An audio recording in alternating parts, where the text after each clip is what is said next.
भाई जो गुरु वचन पे डट गे, कट गे फंद 84 के, कट गे फंद 84 के, कट गे फंद। हे मानव, तू अनंत बार जन्म और मर चुका है। सत्य साधना कर तथा जीवित मर।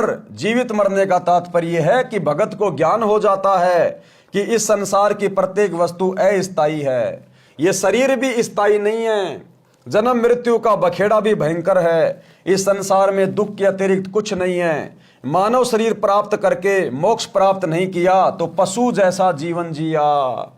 जैसे गीता अध्याय 7 श्लोक 29 में कहा है कि जो भगत केवल जरा यानी बुढ़ापा उसके कष्ट से तथा मरण के दुख से ही मुक्ति के लिए जो साधना रत है, वे तत्ब्रह्म को तथा संपूर्ण अध्यात्म ज्ञान को तथा कर्मों को जानते हैं। इसी प्रकार तत्व ज्ञान होने के पश्चात मानव को अनावश्यक वस्तुओं की इच्छा नहीं होती।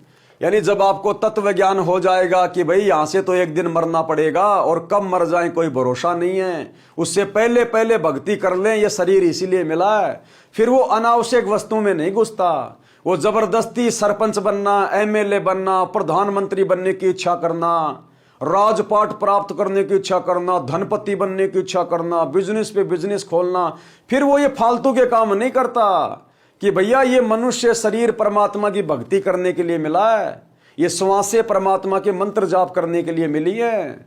ये राजपाट करते करते तो असंख्य जन्म बीत गए, आज भिखारी के भिखारी हैं। ना ये संपत्ति साथ जाएगी, ना ये शरीर साथ जाएगा। इस शरीर से भक्ति करके जो भक्ति धन इकट्ठा कर लिया वो साथ जाएगा।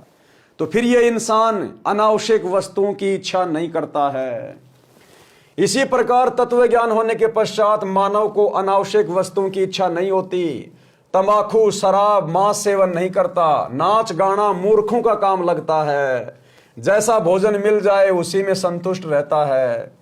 आत्म कल्याण कराने के लिए साधक विचार करता है कि यदि मैं सत्संग में नहीं जाऊंगा तो गुरुजी के दर्शन नहीं कर पाऊंगा। सत्संग विचार न सुनने से मन फिर से विकार करने लगेगा। वह साधक सभी कार्य छोड़कर सत्संग सुनने के लिए चल पड़ता है। और अब तो आपको सत्संग सुनने के लिए कहीं जाने की भी जरूरत नहीं है। आप सभी के मोबाइलों में सत्संग है। सतगुरु के वीडियो में सत्संग सुनो, यूट्यूब पे सतगुरु रामपाल जी के, आपको दर्शन भी होंगे, दर्शन का भी लाभ मिलेगा। कबीरा दर्शन साधु का, मुख पे बसे सुहाग। और दर्शन उन्हीं को होते हैं जिनके पूर्ण भाग। और ये अनमोल तत्व ज्ञान भी सुनने को मिलेगा घर बैठे। और मौका मिले जब सतगुरु आश्रम में हो तो जाकर सतगुरु के प्रत्यक्ष दर्शन करो, उसका फिर अलग ही लाभ मिलेगा। तो पहले आप जी यूट्यूब पर अच्छे से गुरुदेव के सत्संग सुनकर ज्ञान से परिचित हो जाएं।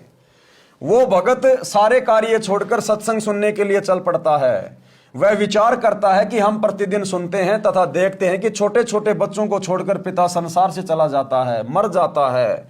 बड़े बड़े पूंजीपति दुर्घटना में मर जाते हैं। सर्व संपत्ति जो सारे जीवन में जोड़ी थी उसे छोड़कर चले जाते हैं, दोबारा उस संपत्ति को संभालने भी नहीं आते। मृत्यु से पहले एक दिन भी कार्य छोड़ने का दिल नहीं करता था, अब परमानेंट कार्य छूट गया। और ये सारी बातें समझाने के लिए गुरुदेव ने एक उदाहरण पेश किया है कि आज भाई को फुर्सत है। यानी जिन लोगों को भक्ति की फुर्सत नहीं, सत्संग सुनने की फुर्सत नहीं। कोई कहता भाई चल रहा है क्या सत्संग में, अरे भैया आज फुर्सत नहीं है। तो एक समय फिर उसके साथ में ऐसी घटना घट जाती है, उसके पास फुर्सत ही फुर्सत होती है, लेकिन वो सत्संग सुनने के योग्य नहीं रहता।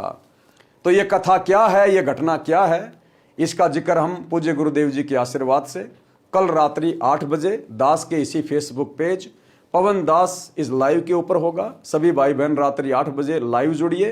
तब तक गुरुदेव भगवान हम सबको आज्ञा दे, इजाजत दे, सद्बुद्धि दे, आशीर्वाद दे। बंदी छोड़ सतगुरु रामपाल जी भगवान की जय हो।